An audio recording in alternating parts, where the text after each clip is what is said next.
Hi friends, welcome to Sunanda's diary. ನಾನು ಇವತ್ತಿನ ಬ್ಲಾಗಲ್ಲಿ ನಿಮಗೆ ಹೀರೆಕಾಯಿ ಕೂಟ್ ಮಾಡೋದು ಹೇಗೆ ಅಂತೇಳಿ ತಿಳಿಸ್ಕೊಡ್ತೀನಿ. ಯೂಶಲಿ ಕಡಲೆಬೇಳೆಲಿ ಮಾಡ್ತೀವಿ, ನಾನು ಮಾಡ್ತಿರೋದು ತೊಗರಿಬೇಳೆನೇ. ತುಂಬ ಟೇಸ್ಟಿಯಾಗಿರುತ್ತೆ. ಚಪಾತಿ, ಪೂರಿ, ದೋಸೆ ಮತ್ತು ಅನ್ನಕ್ಕೂ ತುಂಬಾ ಚೆನ್ನಾಗಿರುತ್ತೆ. ನೀವು ಒಂದು ಸಲ ಟ್ರೈ ಮಾಡಿ ನೋಡಿ, ನೀವು ತುಂಬಾ ಇಷ್ಟಪಡ್ತೀರಾ.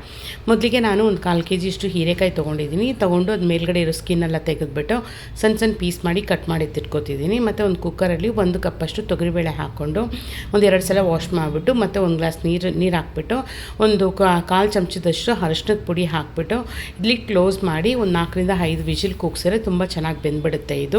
ಇದೊಂದು ಕಡೆ ಬೇಯ್ತಾ ಇರಲಿ. ಮತ್ತು ಒಂದು ಸಣ್ಣ ಮಸಾಲ ರೆಡಿ ಮಾಡ್ಕೊಳ್ಳೋಣ.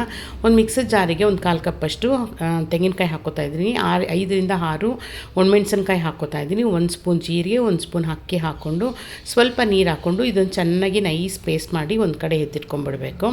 ಇಟ್ಕೊಂಡು ಒಂದು ಕಡಾಯಿ ಸ್ಟವ್ ಮೇಲೆ ಇಟ್ಬಿಟ್ಟು 1 ಸ್ಪೂನಷ್ಟು ತುಪ್ಪ ಹಾಕ್ಕೋತಾ ಇದ್ದೀನಿ. ಒಂದು 2 ರಿಂದ 3 ಸ್ಪೂನಷ್ಟು ಎಣ್ಣೆ ಹಾಕ್ಕೋತಾ ಇದ್ದೀನಿ. ಇದು ಕಾದಿದ ತಕ್ಷಣ ಒಂದು 1/4 ಚಮಚದಷ್ಟು ಸಾಸಿವೆ ಹಾಕ್ಕೋತಾ ಇದ್ದೀನಿ. ಒಂದು 2 ರಿಂದ 3 ರೆಡ್ ಚಿಲ್ಲಿ ಹಾಕ್ಕೋತಾ ಇದ್ದೀನಿ ಕಟ್ ಮಾಡಿಬಿಟ್ಟು. ಸ್ವಲ್ಪ ಕರಿಬೇವು ಹಾಕ್ಕೋತಾ ಇದ್ದೀನಿ.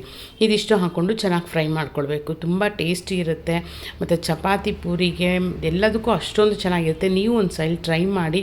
ಒಂಥರ ವೆರೈಟಿ ಅನಿಸುತ್ತೆ ಅಷ್ಟೇ, ಇನ್ನೇನು ಇಲ್ಲ. ತೊಗರಿಬೇಳೆ ಹಾಕಿರೋದಕ್ಕೆ ವೆರೈಟಿಯಾಗಿ ಅನಿಸುತ್ತೆ.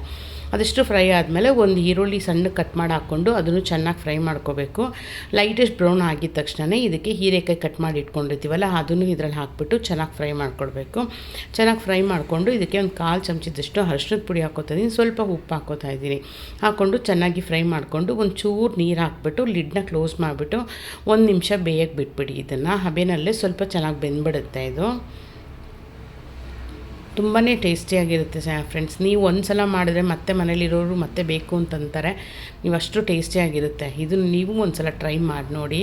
ಮತ್ತು ಲಿಡ್ನ ಓಪನ್ ಮಾಡಿಬಿಟ್ಟು ನಾವು ರುಬ್ಬಿಟ್ಕೊಂಡಿರ್ತೀವಲ್ಲ ಮಸಾಲ, ಅದನ್ನು ಇದರಲ್ಲಿ ಹಾಕ್ಕೋಬೇಕು. ಹಾಕ್ಕೊಂಡು ಅದೇ ಮಿಕ್ಸರ್ ಜಾರ್ಗೆ ಇನ್ನೊಂಚೂರು ನೀರು ಹಾಕ್ಕೊಂಡು ಒಳಗಡೆ ಇರುತ್ತಲ್ಲ ಮಸಾಲ ಅದೆಲ್ಲ ಕಲಿಸ್ಬಿಟ್ಟು ಮತ್ತೆ ಇದಕ್ಕೆ ಹಾಕ್ಕೊಂಬಿಡಿ. ನಿಮ್ಗೆ ಇನ್ನೊಂಚೂರು ನೀರು ಬೇಕು ಅನ್ಸಿದ್ರೆ ನೀರು ಹಾಕ್ಕೋಬೋದು.